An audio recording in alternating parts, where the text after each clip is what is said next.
Les épargnants en ce moment, en cette rentrée, peinent à booster leur placement. Les entreprises aussi peinent à trouver des produits pour booster leur trésorerie, pour placer leur trésorerie sur des produits rentables. Et pourtant, ces produits rentables, ils existent et on va les explorer avec Vincent Kutkovitch. Bonjour Vincent. Bonjour Guillaume. Vincent Kutkovitch, le directeur général de bienprévoir.fr. Alors vous allez nous dire comment je dois placer ma trésorerie d'entreprise pour qu'elle rapporte, pour qu'elle travaille. D'abord, on peut peut-être rappeler comment, pour le patron de PME, comment s'articule une gestion de trésorerie aujourd'hui. D'abord, la première question que doit se poser le chef d'entreprise, c'est est-ce que je peux placer la trésorerie de mon entreprise en accord avec les statuts de l'entreprise. Évidemment, on peut pas. L'objectif d'un chef d'entreprise n'est pas de spéculer avec sa trésorerie. Donc, première chose à voir, c'est est-ce que je peux le faire dans le cadre des statuts de mon entreprise. Ensuite, la question qu'on peut se poser, c'est comment est-ce qu'on va faire effectivement pour booster sa trésorerie d'entreprise alors que les banques proposent aujourd'hui des rendements très bas et ne font pas preuve de beaucoup de créativité. Quelques chiffres pour commencer. En fait, on a 60% des PME françaises qui déclarent avoir une situation de trésorerie aisée ou normale, ce qui peut paraître surprenant dans le contexte de morosité qu'on connaît, lorsqu'on sait que beaucoup de PME françaises, notamment, manquent de fonds propres.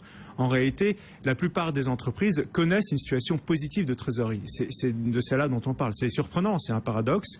Et puis c'est aussi passionnant de voir, lorsqu'on est une entreprise comme bienprévoir.fr, de se rendre compte qu'en fait, beaucoup de chefs d'entreprise conservent de l'argent, des sommes importantes en compte à vue. Des comptes à vue, c'est-à-dire des comptes bancaires courants. Sans que ça rapporte un centime, tout à fait. Donc c'est un vrai coup d'opportunité pour le chef d'entreprise. C'est dommage de la part des entreprises de privilégier le compte à vue pour placer leur trésorerie. Aujourd'hui, il n'est pas rare de voir des PME qui ont quelques centaines de milliers d'euros, voire quelques millions d'euros, qui sont déposés en compte à vue, alors qu'en fait, il est évident qu'un chef d'entreprise se pose la question de savoir quelle est ma stratégie à moyen terme, à court terme, à moyen terme, puis à long terme.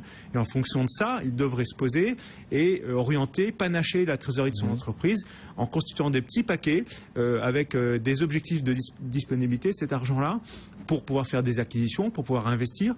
Et de l'autre côté, savoir quel temps il dispose pour faire ces opérations. Alors, Vincent, je suis patron de PME. Est-ce qu'il existe vraiment des produits mieux que le compte à vue, mieux que le compte courant, pour booster le rendement de ma trésorerie d'entreprise? Je pense qu'on peut dire, sans prendre de risques supplémentaires aujourd'hui, lorsqu'une banque propose aujourd'hui un 1% en monétaire, au maximum aujourd'hui, ce qu'on peut trouver dans les grandes banques françaises, c'est un rendement de 1%.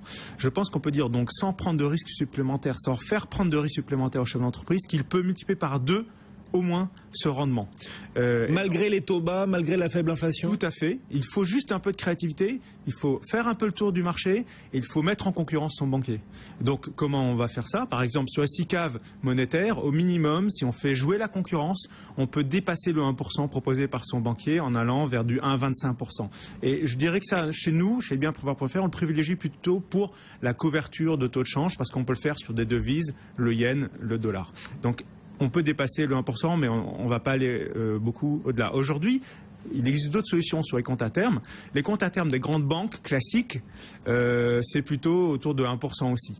GE Money Bank, donc la filiale de General Electric, propose un compte à terme qui va délivrer un rendement sur 24 mois et sur 36 mois, respectivement de 1,8% et de 2,1%. Vous voyez qu'on est déjà pratiquement en double de ce que peut proposer un banquier, entre guillemets, classique.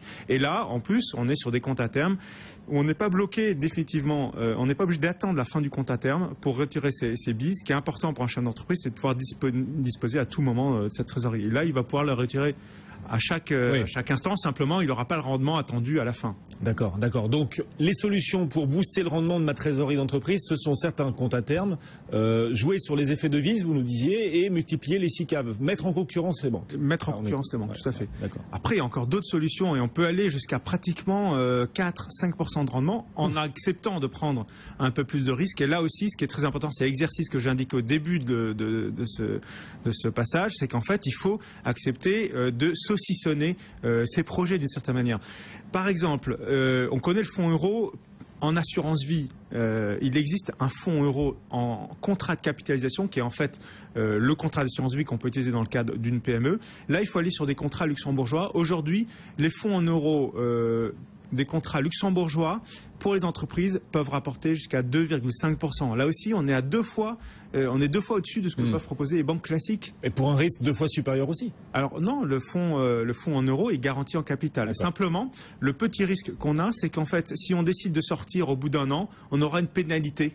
Et on aura perdu le rendement de la première année. En fait, il faut aller sur ce genre de placement si on a 3 ans devant soi. Donc une fois de plus, ce qui est très important, c'est de couper en morceaux sa trésorerie et de se dire, il y a une partie que je peux investir à 3 ans, je sais que je ne vais pas en avoir besoin tout de suite.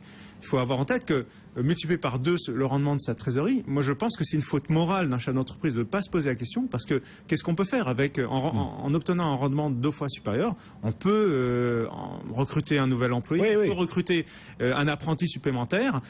Sur 1 million d'euros, on va gagner 15 000 euros supplémentaires par an. Donc ça finance quand même des emplois. Ça peut financer des emplois ou des investissements. Et donc pourquoi pas miser sur les fonds euros luxembourgeois qui profitent de la même fiscalité que les autres fonds euros, hein. Pas parce que c'est luxembourgeois que la fiscalité est différente. C'est fait en toute légalité. Il n'y a aucun problème de ce côté-là. On est sur la fiscalité française. Donc on est à l'IS. Pour une entreprise, généralement à l'IS.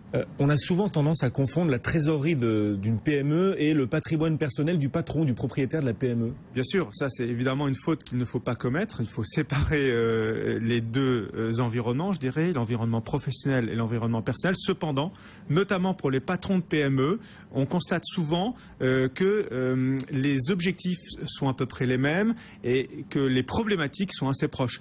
Donc un conseiller en gestion de patrimoine peut très bien s'occuper d'une part d'optimiser la trésorerie de l'entreprise et en même temps s'occuper d'optimiser les dispositions du patrimoine du chef d'entreprise. Très souvent on se rend compte que en regardant l'un, on peut optimiser l'autre et vice-versa.